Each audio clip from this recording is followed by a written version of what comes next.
Bonjour Bertrand, bienvenue dans ce Sofa Talk Powered by SAP. Je suis Alain Georgi, Head of Mid-Market pour 14 pays de l'Europe du Nord. Bonjour Alain, je suis Bertrand Brackman, Country Sales Manager pour SAP à Luxembourg. Bertrand, faire du business à l'international, c'est challenging. Au niveau de SAP, on fête notre 50e anniversaire, on fête les 25 ans de SAP Luxembourg. Je suis moi-même responsable pour 14 pays. Je vois bien les différences de culture dans tous ces pays. Qu'est-ce que ça représente pour toi de faire de business à l'international et au Luxembourg en particulier?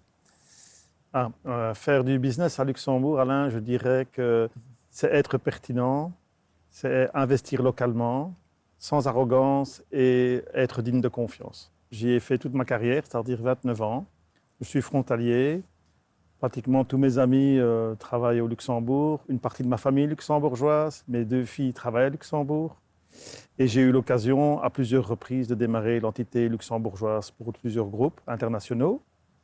Je dirais ce qui m'a attiré au Luxembourg, c'est que c'est un des meilleurs environnements socio-économiques au monde, Ouais. doublé d'une opportunité de faire plein de choses à travers plusieurs secteurs. Et tout ça en ayant une qualité de vie et une qualité de travail tout à fait unique. Donc je ne suis pas le seul finalement à avoir été attiré, puisque le Luxembourg, c'est environ 200 000 frontaliers qui traversent la frontière tous les jours. Ce chiffre a doublé en moins de 10 ans et il y a environ 47% de la population active qui est étrangère au Luxembourg. Je suis tout à fait d'accord avec toi.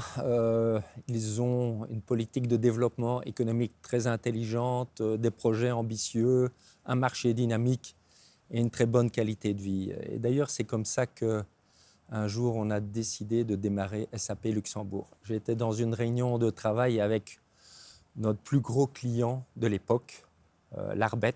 J'étais à l'époque Sales and Marketing Director de SAP Belgique et on servait le Luxembourg au départ de la Belgique. Et on avait travaillé toute l'après-midi avec Fernand Thiel, qui était le CIO de l'Arbet. Et puis le soir, on était boire un verre, peut-être même 2 ou 3. Et puis au bout de ces 2 verres, il m'a dit « Vous les Belges, vous êtes tous les mêmes. Hein. Vous venez avec votre grosse voiture de Belgique, vous prenez notre business et puis vous repartez et vous ne construisez bien rien au Luxembourg. » En rentrant en Belgique, j'ai réfléchi et en fait, il avait raison. Donc, j'en ai parlé au CEO de SAP à l'époque, qui était Henning Kagerman. Il a tout de suite supporté l'idée et on a ouvert SAP Luxembourg il y a 25 ans. En effet, Alain, je ne peux que confirmer, le Luxembourg, c'est un pays en soi, ce n'est pas une province de la Belgique. Il existe une vraie sensibilité et un besoin qu'il y ait un investissement et un focus local. Et d'ailleurs, les résultats que l'on connaît depuis quelques années à Luxembourg confirment que c'est la bonne stratégie et la bonne approche d'être là. Tout à fait. Les résultats sont là, mais je dois dire avec toi que les débuts sont difficiles. Il faut prendre le temps de se connaître, de créer la confiance. Je crois que c'est bien une chose qui énerve les Luxembourgeois, c'est le commercial qui arrive à 11h pour signer, pour prendre du business et puis qui repart dans l'après-midi. Ça, ils ne sont pas très fans de ce type de modèle-là. Je pense que le Luxembourg est comme tous les autres pays dans le monde, c'est-à-dire que finalement, les entreprises qui sont présentes sont confrontées au même challenge. C'est-à-dire, comme toutes les entreprises dans le monde, ils doivent pouvoir absolument proposer à une clientèle des produits ou des services à valeur ajoutée. Ils doivent pouvoir se connecter, interagir avec cette clientèle via les bons canaux, c'est-à-dire la digitalisation. Ils doivent bien sûr être rentables, profitables. Ils doivent innover et ainsi de suite. Je dirais les challenges sont les mêmes. Mais à ce titre, le Luxembourg est absolument performant puisque, à bien des égards, dans beaucoup de rankings et de benchmarks internationaux, ils sont souvent dans le top 10, bien loin d'ailleurs devant la Belgique, que ce soit en matière de performance économique, d'infrastructure, d'innovation, de diversité et inclusion, mais aussi en ce qui concerne la qualité de vie. Donc pour un petit pays, il se positionne, je pense, très très bien et en plus, c'est reconnu mondialement. Pour une entreprise, c'est un atout d'avoir un grand marché domestique. Et le marché du Luxembourg est restreint. Donc les entreprises luxembourgeoises, elles ont dû s'adapter. Alors, la première manière de s'adapter, c'est de se développer à l'international. Ils y ont parfaitement réussi. On voit la Société européenne des satellites, RTL, Cargolux, par exemple. Une autre manière de s'adapter, c'est d'être particulièrement innovant et d'apporter beaucoup de valeur ajoutée. On voit des sociétés comme Ceratizit, Circuitfoil. Et puis en plus, je crois que le Luxembourg, ils ont été très très malins. Ils ont réussi à attirer des headquarters régionaux de grandes entreprises connues mondialement comme Amazon, Goodyear, Ferrero, ArcelorMittal évidemment. Donc on peut dire qu'on a un marché luxembourgeois qui est constitué de grandes entreprises locales, bon, les chemins de fer luxembourgeois, La Poste, Cactus, et puis on a des grands headquarters européens, et enfin on a un troisième segment de marché qui est constitué d'une multitude de centaines d'entreprises très innovantes produisant des produits à très haute valeur ajoutée. Récemment, le Premier ministre luxembourgeois, Xavier Bettel, parlait de croissance réfléchie, faire face aux challenges de demain, aux contraintes de Luxembourg. Ça veut dire, bien sûr, des plans d'investissement majeurs dans tout ce qui est innovation, ICT, recherche et développement. Donc, travailler très fortement sur la diversification du pays. Ouais. Luxembourg, aujourd'hui, c'est une population de 650 000 personnes. On parle déjà, à bref échéance, d'atteindre des 750 000 personnes. Il y a même des plans, paraît-il, qui préparent l'arrivée du million d'habitants. Cette croissance réfléchie dont Xavier Bettel parlait va bien sûr bénéficier à l'ensemble des acteurs actifs sur la place, notamment SAP, et donc, selon moi, va générer quand même un nombre d'opportunités important. Oui, tout à fait d'accord. Moi, je crois qu'on a des opportunités très importantes pour SAP et également pour nos partenaires. Pour preuve, déjà, on a doublé notre équipe dédiée au marché luxembourgeois parce qu'on a perçu ces opportunités. Le Luxembourg est un pays précurseur en ce qui concerne l'adoption du cloud. Je crois que c'est un des pays le plus avancés en Europe sur le sujet. Ils installent des grands data centers au niveau du cloud. Et nous pensons que cette croissance réfléchie, plus la forte propension des clients luxembourgeois à digitaliser leur processus, va nous offrir des opportunités certainement très, très intéressantes. Si je devais décrire en un seul mot ce qui rend le Luxembourg, je dirais qualité. C'est le directeur général de Profilarbeit qui m'a dit ça en 1999. Vous voulez réussir au Luxembourg, investissez dans la qualité. Il avait également raison. Et de mon côté, je dirais l'attractivité. Ce qui fait le succès de Luxembourg depuis toujours, c'est un savant dosage d'intelligence politique, un modèle socio-économique collaboratif, beaucoup d'audace et quelque part de l'innovation. Et d'ailleurs, le Luxembourg a récemment été désigné comme étant le pays avec le meilleur PIB par habitant, numéro 1 d'ailleurs, ainsi que hier, numéro 1 également pour l'attractivité des cadres à l'international. Bertrand, on a prévu quelques questions surprises. Est-ce que tu voudrais bien tirer un petit papier? Ok. Bon, celui-là. J'en ai deux, mais j'en ouvre qu'un. Alors, oui. Quel est votre endroit préféré au Luxembourg? Ouais. C'est quoi ton endroit préféré au Luxembourg? C'est ce qu'ils appellent le Mullertal, donc la petite Suisse. Ouais. Très, très beau. Et pourquoi c'est ton endroit préféré? Très typique, très vallonné, des belles randonnées, avec des environnements rocheux assez exceptionnels. C'est l'endroit aussi où il y a des petits châteaux, etc. Donc, très connu. D'accord, très bien. Moi, j'aime beaucoup, mais je préfère aller à Rémiche, le long de la Moselle. Tu as des hôtels où tu as vue sur la Moselle, et entre l'hôtel et la Moselle, il y a les vignes. Et en plus, ils font du très bon vin. Je confirme. Qu'est-ce qu'il ne faut surtout pas faire au Luxembourg?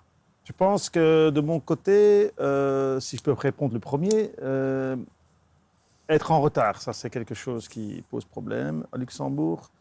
Au Luxembourg, on a un mix entre le flemme britannique et la rigueur allemande, je pense, de mon point de vue. Donc ça veut dire l'exubérance, le fait d'être trop intrusif. sont des choses qui sont quelque peu rédhibitoires. Voilà le genre de choses que je pense qu'il ne faut pas faire au Luxembourg, comme par exemple couper une file d'attente, par exemple. Hein. Ouais. Voilà. Je suis assez d'accord avec toi. Il y a une autre chose qu'il ne faut absolument pas faire à Luxembourg, c'est de bâcler un projet. Parce que comme le marché est assez restreint, si tu rates un projet, tout le marché est immédiatement au courant et ça te pose de gros problèmes pour les ventes futures. À toi. Allez. Qu'est-ce qu'il faut absolument goûter au Luxembourg? Ah. Alors au niveau gastronomie, Luxembourg, je dirais que c'est un peu entre l'Alsace et l'Allemagne, principalement, en tout cas si tu considères la gastronomie locale. Donc là, je me souviens, quelque chose qui est pas mal, c'est le Tierteig. Donc c'est une galette de pommes de terre et de choucroute qu'on sert avec du lard fumé. D'accord. Et un autre très typique, c'est le Quetschentart. Donc c'est la tarte au quetch, donc une prune. Et il y a d'ailleurs une fête de la quetch à Arlange chaque année qui est assez connue, auquel j'ai participé. Sans oublier que le Luxembourg est aussi très très bon pour les eaux de vie. Ah. Absolument. Donc moi, je serais pour goûter les vins de la Moselle. Ils commencent à en faire vraiment des qui sont très très bons. Ah, combien d'heures pourriez-vous vivre sans smartphone? Ah. Intéressant. Ouais. C'est difficile question. Ouais. Je pense que ça dépend un peu du contexte. Je dirais que passer du téléphone en vacances ou si je suis en mer ou à la montagne, ça je pense que je pourrais rester plusieurs jours. Par contre, le smartphone est tellement utile dans la vie de tous les jours et même parfois une obligation pour montrer son passe Covid, pour faire certains paiements maintenant ou certaines formalités, il faut absolument avoir leur smartphone. Donc, vivre sans Wi-Fi, c'est peut-être plus compliqué. Et in fine, avec le smartphone, on prend aussi des photos. Donc, même quand je suis en mer, je peux me passer du téléphone, je peux me passer du Wi-Fi, mais je prendrai une photo probablement avec le smartphone. Donc... Pas longtemps, donc si je résume. Moi, je suis différent. Je fais de la moto, je fais de la plongée, je fais du ski nautique. Et là, je me passe de smartphone et je peux me passer de smartphone pendant une semaine, je pense. Ah. Qu'est-ce que vous faites différemment quand vous êtes au Luxembourg? Ben, en ce qui me concerne, comme je l'ai mentionné, ça fait 29 ans que je suis à Luxembourg. Je suis frontalier, donc moi, je me sens parfaitement intégré au Luxembourg. Je suis chez moi, etc. Donc, je n'ai pas... je ne sais pas mentionner quelque chose que je fais différemment entre ma vie de frontalier à la maison et le fait que je travaille à Luxembourg. D'accord. Moi, je dirais qu'il y a quelque chose que je fais différemment au Luxembourg, c'est je donne du temps au temps. Ce que j'ai constaté, c'est que les Luxembourgeois aiment bien faire les choses dans le bon ordre et prendre les bonnes décisions. Et que pour prendre les bonnes décisions, ils ont besoin d'être informés à différents stages. Et une fois qu'ils ont toutes ces informations, ils prennent les bonnes décisions. Et il ne faut pas essayer de les brusquer ni d'accélérer le processus. C'est quelque chose qu'ils aiment de faire à leur rythme et ils font ça très bien. Ouais. Peut-être je vois qu'il reste une question, Alain. Allez, c'est pour moi. Qui vous inspire? Qui est votre héros? Qui t'inspire? Je dirais qu'il y a beaucoup de gens qui m'inspirent. Je pense qu'on est tous héros dans le quotidien, pas forcément des personnes célèbres. Par contre, je dirais que plutôt qu'il y a un film qui m'a inspiré beaucoup, qui a eu une influence par les différents messages qu'il véhiculait, c'est Le Cercle des Poètes Disparus. Ah, j'adore ce film. J'adore ce film. Moi, qui m'inspire, écoute, j'avoue que je suis inspiré par les grands hommes politiques. Des gens qui arrivent à changer le monde avec une phrase souvent très simple. Je cite très facilement Martin Luther King, I have a dream. John Kennedy, A Man on the Moon, By the End of the Year 60, etc. Donc ces grands hommes politiques, ils m'inspirent. Et je dois dire que j'ai été inspiré par un homme politique luxembourgeois, Jean-Claude Juncker, qui était président de l'Eurogroupe et qui avait une capacité de communication très à part. Comparé aux autres politiciens, il disait les choses comme elles étaient et ça faisait avancer les choses beaucoup plus vite. Oui, oui. Je confirme que de toute façon, le Luxembourg a toujours rayonné au travers de l'Europe et du monde par sa classe politique.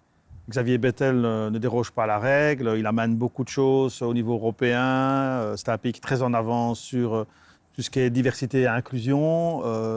C'est un pays qui, de toute façon, a toujours été et a démontré une collaboration de pionniers dans beaucoup de choses, que ce soit l'Europe, que ce soit même le fameux concours de l'Eurovision. Une anecdote, c'est que Luxembourg est le seul pays au monde à avoir gagné 5 fois l'Eurovision, et en plus, ils l'ont toujours fait avec un frontalier, finalement. Et la plus célèbre, c'était pas vraiment une frontalière, mais c'était France Gall, quand même. Donc, de nouveau, si je peux conclure avec un peu d'humour, une faculté d'avoir recruté les bons talents pour faire rayonner le Luxembourg. On le voit à plein de niveaux, et l'Eurovision était un cas un petit peu anecdotique et sympathique. Bertrand, merci beaucoup pour ton temps durant ce Sofa Talk et à très bientôt au Luxembourg. Ce sera avec plaisir que je t'accueillerai dans ce pays que tu aimes tant. Je te propose boire un petit verre de Moselle alors avec une tiertek et pour dessert au prendre une petite tarte. Avec grand plaisir.